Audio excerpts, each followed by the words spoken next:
Chapter 13. And it came to pass after this, that Absalom the son of David had a fair sister, whose name was Tamar, and Amnon the son of David loved her. And Amnon was so vexed, that he fell sick for his sister Tamar, for she was a virgin, and Amnon thought it hard for him to do anything to her. But Amnon had a friend, whose name was Jonadab, the son of Shimei David's brother, and Jonadab was a very subtle man. And he said unto him, Why art thou, being the king's son, lean from day to day, wilt thou not tell me? And Amnon said unto him, I love Tamar, my brother Absalom's sister. And Jonadab said unto him, Lay thee down on thy bed, and make thyself sick, and when thy father cometh to see thee, say unto him, I pray thee, let my sister Tamar come, and give me meat, and dress the meat in my sight, that I may see it, and eat it at her hand.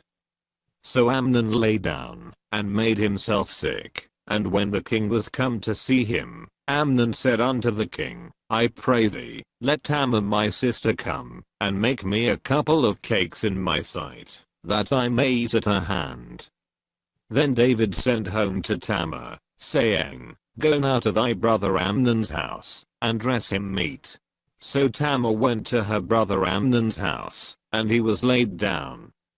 And she took flour, and kneaded it, and made cakes in his sight, and did bake the cakes.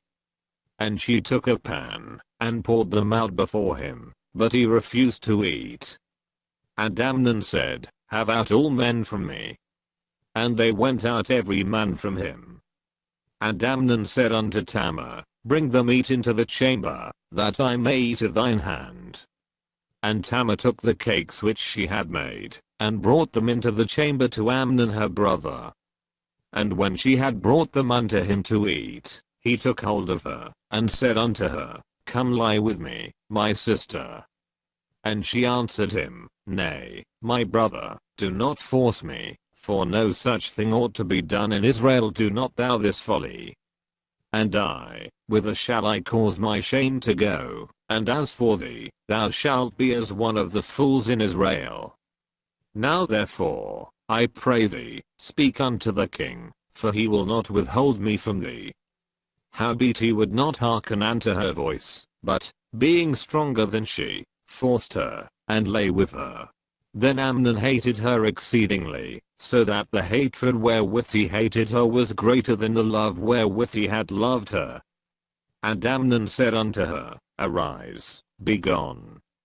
And she said unto him, There is no cause this evil, in sending me away is greater than the other, that thou didst unto me. But he would not hearken unto her. Then he called his servant, that ministered unto him, and said, Put now this woman out from me, and bolt the door after her. And she had a garment of divers colors upon her, for with such robes were the king's daughters, that were virgins apparelled. Then his servant brought her out, and bolted the door after her. And Tamar put ashes on her head, and rent her garment of divers colors that was on her, and laid her hand on her head, and went on crying. And Absalom her brother said unto her, Hath Amnon thy brother been with thee? But hold now thy peace, my sister, he is thy brother, regard not this thing. So Tamar remained desolate in her brother Absalom's house. But when King David heard of all these things, he was very wroth. And Absalom spake unto his brother Amnon neither good nor bad, for Absalom hated Amnon, because he had forced his sister Tamar. And it came to pass after 2 full years, that Absalom had sheep shearers in Baal-hazor, which is beside Ephraim, and Absalom invited all the king's sons. And Absalom came to the king, and said, Behold now, thy servant hath sheep shearers, let the king, I beseech thee, and his servants go with thy servant. And the king said to Absalom, Nay, my son, let us not all now go, lest we be chargeable unto thee. And he pressed him, howbeit he would not go, but blessed him. Then said Absalom, If not, I pray thee, let my brother Amnon go with us. And the king said unto him, Why should he go with thee? But Absalom pressed him, that he let Amnon and all the king's sons go with him. Now Absalom had commanded his servants, saying, Mark ye now, when Amnon's heart is merry with wine, and when I say unto you, smite Amnon, then kill him, fear not, have not I commanded you, be courageous, and be valiant. And the servants of Absalom did unto Amnon as Absalom had commanded. Then all the king's sons arose, and every man gat him up upon his mule, and fled. And it came to pass, while they were in the way, that tidings came to David, saying, Absalom hath slain all the king's sons, and there is not one of them left. Then the king arose, and tare his garments, and lay on the earth, and all his servants stood by with their clothes rent.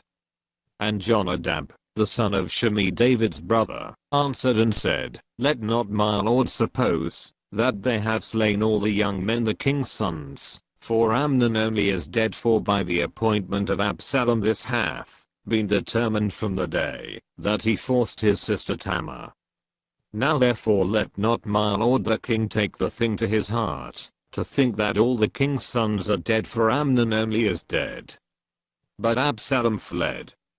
And the young man that kept the watch lifted up his eyes, and looked, and, behold, there came much people by the way of the hillside behind him. And Jonadab said unto the king, Behold, the king's sons come as thy servant said, so it is. And it came to pass, as soon as he had made an end of speaking, that, behold, the king's sons came, and lifted up their voice, and wept, and the king also and all his servants wept very sore. But Absalom fled, and went to Talmai, the son of Ammihud, king of Geshur. And David mourned for his son every day. So Absalom fled, and went to Geshur, and was there 3 years.